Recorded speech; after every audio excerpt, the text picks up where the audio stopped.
Hi everyone and happy Friday. I hope you're all doing good. I hope you've all had a good week. I'm going to start out by talking about the new kit because as you can see I'm wearing it, the new away kit. Had to go and get it. I had to go and buy it today. Like we'd all seen the leaked images, hadn't we? And as expected it was this kit. But when I saw more and more images coming out today, like the proper ones from the club and stuff and the full kit all together, I was like, oh, that's smart. That I really like it. And I love amber kits. Obviously, we all know about the great teams that have won this and the great players. And my dad often talks about Alan Ball and Joe Royal and how when he was a kid, they didn't do replica shirts or anything like that. So his mum, who is a red actually, bought him like the amber shirt and embroidered the EFC, like the old logo, which is in fact on the back of the neck. If I can just sort of, I don't think you can see it properly.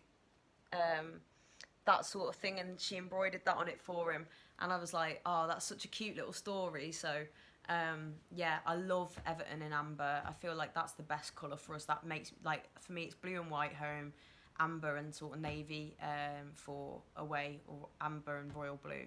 So yeah, big fan of it. And in the shop as well, I could have, well, I can't afford to at the moment. I don't think any of us can, but if I could, I would have bought so much stuff from there.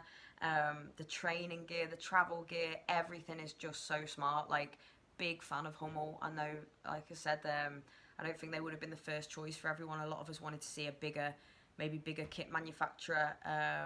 But I think they've done an excellent job on getting to know what the fans want, getting the history of the club, getting the feel for the club, and yeah, I've been really impressed. So it's been the best, in my opinion. It's been the best bunch of like kits and training gear and stuff that we've had for a good few seasons. So now we just need to have the players to fill those jerseys, and that's the thing.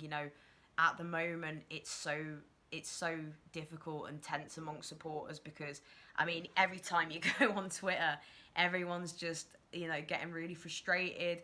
Every time Everton are posting something, it's like I feel snide on whoever's having to read all the comments because it's as expected though. Like when there's no business happening, it's the same every window. Anything that gets posted, it's just bombarded with comments like stop waffling, like announce people, like people getting annoyed, people getting wound up. And it's because, of course, we know just how big of a task that we've got in terms of turning this squad around in a well, not relatively short amount of time. It is a very short amount of time until the season actually kicks on again. So we're desperate to see signings.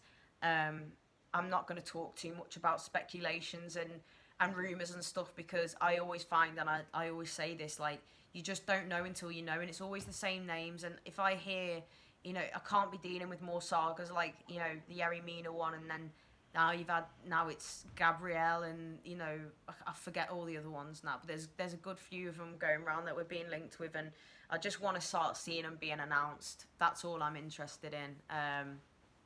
And then we'll talk about them. But let's hope that they happen sooner rather than later. That is for sure. But yeah, on signings though, it's been a very different case for our women's side. Now, Everton Women yesterday announced the signing of Valerie Gavin, a prolific French international striker. Incredible talent. You want to look this girl up if you're not already aware of her. Those of you that are fans of the women's game will already know who she is, and I feel that she's got the potential to be like a Me Damar. She's a big centre forward who's going to ping the goals in for us. I've no doubt about it.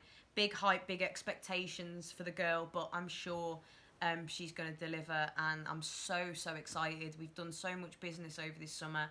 A lot of the girls have left, and it's always sad when players leave. I think especially you know how I am. I get on well with the girls, and I get very attached. But football's that business. There's always going to be a lot of incomings. There's always going to be quite a few outgoings. So sad to see a lot of the girls go, and wish them all the best. In terms of incomings, I've been very impressed, very excited.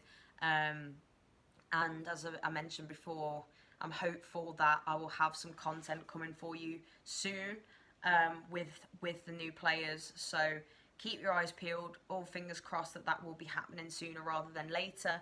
And yeah, can't wait to see both Everton and Everton Women wearing these kits next season. I just wanted to do a video on it, to be honest, because I'm just loving it. I'm such a big kid, honestly. But no, keep your eyes peeled on Everton Women. Huge summer, as I just said, and they'll be back in about 6 weeks' time. The opening fixtures, of course, were announced as well. The first two, it's being released in rounds. The women's FAWSL fixtures and women's championship fixtures. So our first game of the season will be played against Bristol, and that is in September. And then our second game will be at home, and that will be against Tottenham Hotspur. At the moment, it will be behind closed doors. There won't be any fans able to attend because of the corona situation, which is a massive shame. But we'll have to wait and see if anything changes, and also, just keep your eyes peeled on all things Everton Women, because, yeah, you're going to want to get involved next season. I've no doubt about that. And, of course, when it is safe for fans to come back as well. And I think, I don't know this, but I just feel that it's probably an easier way to integrate fans would be in the women's games, because you can maybe practice social distancing a little bit more and stuff. But we'll have to wait and see. But the fact that we have got Walton Hall Park now, is massive. We're in L4. We're about a mile away from Goodison Park, and that's where Everton should be. That's where we belong. So yeah, I'm so excited for the season to come. I've missed working with the girls. I've missed watching them play, and just everything about it. So bring that on. Can't wait for them to come back. But yeah, that's about it for now, really. I don't think there's a great deal else to talk about, is there? As I say, now I guess we just wait for the transfers for the men to start happening, and then we can talk some about that, fingers crossed. So yeah, have a great weekend, I guess, guys, and take it easy, and I'll speak to you soon, hopefully with some positive news.